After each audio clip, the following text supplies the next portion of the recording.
புதிய கல்விக் கொள்கை திட்டம் என்ன சொல்லுதுன்னா, நாம புரிஞ்சுக்கணும். நரேந்திர மோடி அவர்களோ, உள்துறை அமைச்சர் அமித்ஷா அவர்களோ, தர்மேந்திர பிரதான் அவர்களோ எந்த ஒரு கட்டத்திலையுமே இந்தியை தான் நீங்கள் படிக்க வேண்டும் சொல்லவே இல்லை. எங்கேயும் சொல்லல, எந்த இடத்துலயும் சொல்லல, பார்லிமெண்ட்லயும் சொல்லல, எந்த ஒரு பிரச்சார கூட்டத்திலையும் சொல்லல.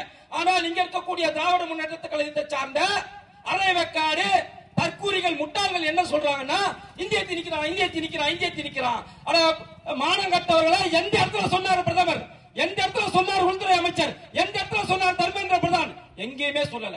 அப்ப இல்லாத ஒன்றை இருப்பதாக நீ காட்டிக்கொண்டே இருந்தா பொய்ய திரும்ப திரும்ப சொன்னா உண்மையாயிருமா? கிடையாது. மக்கள் இன்னைக்கு தெளிவா இருக்கிறான். ஏன்னா தமிழகத்துல பாத்தீங்கன்னு சொன்னா இரண்டு வகையான பள்ளிகள் இருக்கு. ஒன்னு அரசாங்க பள்ளி, இன்னொன்னு அரசாங்கம் அனுமதி கொடுத்தா தனியார் பள்ளி. அரசாங்க பள்ளி 37,000 பள்ளி இருக்கு, ஆனா தனியார் பள்ளி 12,000 பள்ளி இருக்கு. நல்லா கேட்டுக்குங்க, அரசாங்க பள்ளி எவ்வளவு இருக்கு?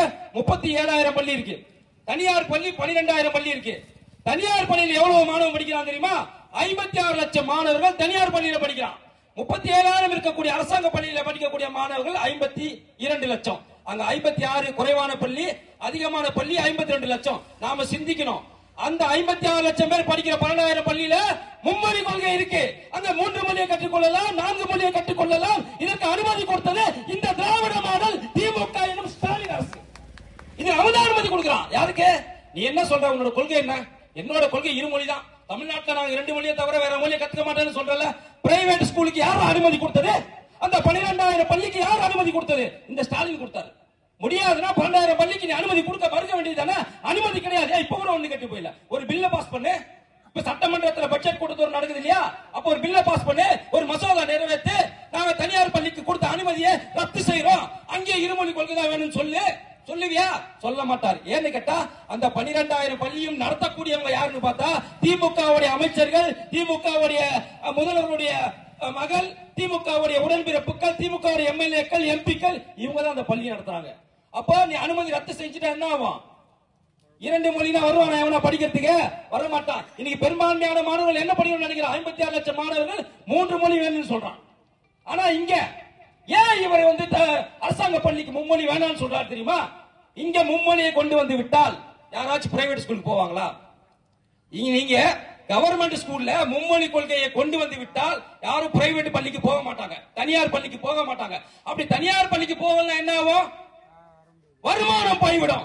திமுக அரசுக்கு வர வேண்டிய வருமானம் போய்விடும். எப்படி இந்த நீட் தேர்வுல ஒரு நாடகத்தை நடத்தினாங்களோ அதே போலதான் இந்த மும்மொழி கொள்கை திட்டத்தில் மிகப்பெரிய ஒரு நாடகத்தை இந்த திமுக அரங்கேற்றிக் கொண்டிருக்கிறது. நான் கேட்கிறேன், தமிழகத்தில் எல்லோரும் விருப்பப்படுறாங்கன்னு சொல்றேன். 56 லட்சம் மாணவன் மும்மொழி கேட்கிறான்டா. மீதி 52 லட்சம் மாணவன் இருக்கிறான். ஆனா அவனால படிக்க முடியல. ஏன்னா வசதி இல்ல.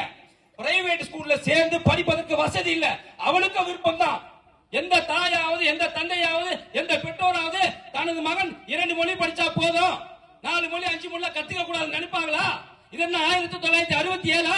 இன்னைக்கு இருக்கக்கூடிய காலகட்டத்தில் தன்னுடைய மகன் அறிவாளியாக இருக்கணும், ஆக சிறந்தவனாக இருக்கணும், 10 மொழி கத்துக்கணும் தான் பெற்றோர் நினைப்பான்.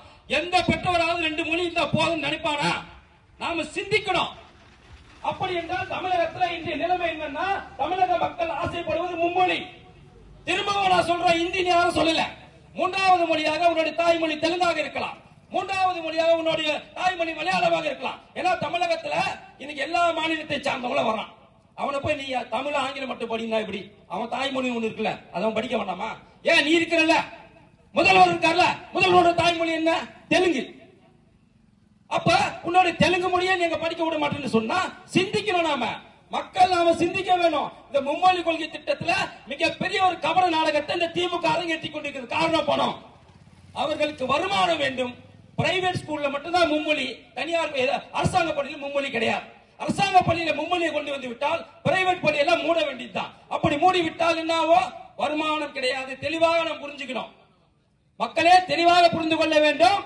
இப்படிப்பட்ட ஒரு நாடகத்தை தான் திமுக அரசு இன்று அரங்கேற்றிக் கொண்டிருக்கிறது மும்மொழி கொள்கை விஷயத்துல.